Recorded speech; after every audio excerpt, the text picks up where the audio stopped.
Everybody got a Devotional 40 for January 21st, 2022. Today's readings were from Matthew chapter 8, verse 23 to 34, Acts chapter 12, Psalm 20, and then Genesis 44 and 45.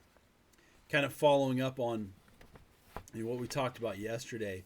In Genesis, we've been reading through the story of Joseph and his family and Joseph's journey into slavery and now into being the man in charge in Egypt.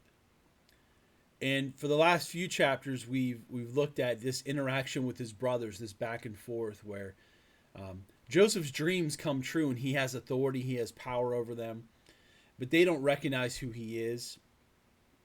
And he kind of sends them back and forth to his dad, and he kind of he messes with him a little bit. Just put it that way. And there's a couple things that really kind of stuck out to me. Yesterday we talked about Barnabas and Saul and how Barnabas didn't allow Saul's past to define him. He saw Saul's potential. But here we have a situation where, Joseph for years he's gone through these terrible things. He's been a slave, he's been imprisoned, and now sure he's in a position of power, but it's a famine. It's not like it's good times. And he's there because of what his brothers did to him. Even though he can see the positive that God is doing, there has to be that thought into him that all the time taken away from his family, how hard his life has been, as a direct result of what his brothers did. His brothers sinned against him. And so it's easy if we're a Barnabas and Saul hasn't done anything directly to us, at least as far as we know he didn't. But it's hard when seeing, when encouraging somebody to reach their potential means we have to forgive them. Means we have to be the one who, when they've hurt us, now we have to supply them what they need. There was a moment in time where Joseph needed his older brothers to save him, and they didn't. They sold him. And now he has to save them. And he does. And so forgiveness is a part of that equation. The past still affects us. The past still hurts us. There's still wounds. And Joseph is clearly moved throughout this and clearly weeps a number of times when he both remembers what he's lost and realizes the opportunity he's now had to gain this back. And so it's a great story of forgiveness that isn't deserved. Even though the brothers are clearly remorseful, they're kind of remorseful like, oh, these bad things are happening to us because of what we did. They think they deserve them because of that. But then we see also Judah. Judah steps up when Benjamin, the youngest brother, who Joseph has never met. Benjamin, Joseph has had his silver cup put in Benjamin's bag, and they have offered that whoever the cup is with would be a slave. And so it's Benjamin who gets to be the slave. The rest of them get to go home. And Judah steps up and says, we can't do that. I will be a slave. It'll kill my father if Benjamin stays here. So keep me as a slave and send him back.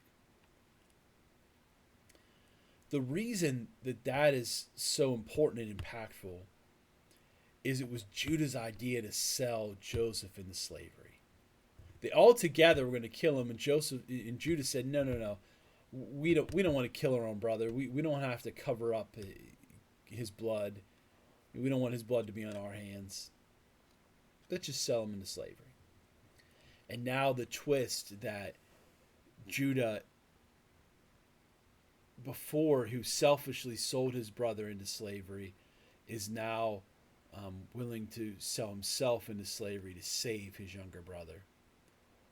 The change that's happened in Judah because he's now seen the effects of his selfishness. Joseph could have been angered by that. Like, why didn't you stand up for me like this? Why didn't you fight for me instead of selling me into slavery? But he's moved by it. That's when it says Joseph couldn't stand it any longer, and he reveals everything. Sometimes when we define people by their past, we still see them as who they were.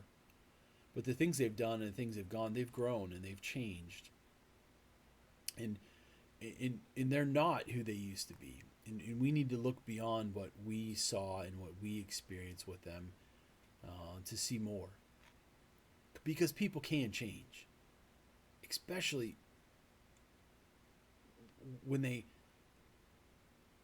are growing with Jesus. He's going to change them. And he's going to use the things they've done and their past mistakes and their failures along the way to make them into something new. That's what we see in Judah. He goes from a brother willing to sell his brother into slavery, to a brother willing to go into slavery to save his brother. It's an encouragement to you that you can change. If there's something in your life you feel like can't change, that you can't overcome, that's not true. Yeah, it might take some work. Yes, it might take some time. Yes, you might learn some hard lessons. There might be some painful things that happen along the way, but that change will come. Maybe there's people in your lives you think will never change. They'll never be any different. They'll always be this way. They hurt you. They are hurting you, and you think they're always going to be that way. But God works in their hearts and lives, and we should continue to encourage and pray for those people so that they can not make the mistakes of the past. But when they have the opportunity, once again, they can learn from them, grow from them, change from them, and be the new person that God has promised that they could be in Christ Jesus.